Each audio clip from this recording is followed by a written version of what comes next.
This is Olympic Rico, first world best pigeon short distance in the category yearling, old and young birds together.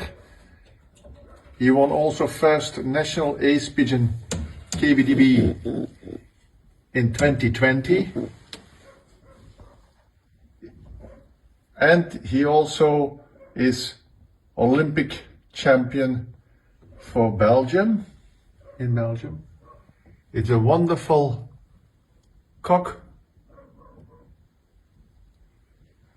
His child won in Herbots Loft second prize provincial against 2,700 pigeon, 457 kilometer, Vierzon.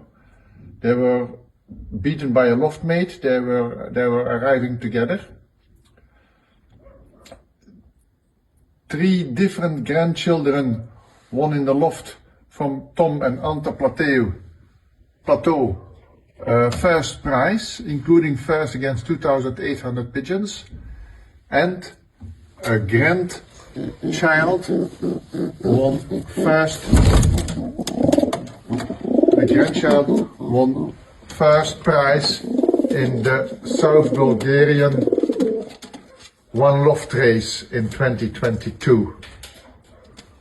A full sister of Olympic Rico won 4 National Ace Pigeon KBDB young birds in 2022. It's a real excellent family, winning in many different lofts first prizes. Also in the loft of Frankenbergen, grandchildren win first prize against many thousands of pigeons.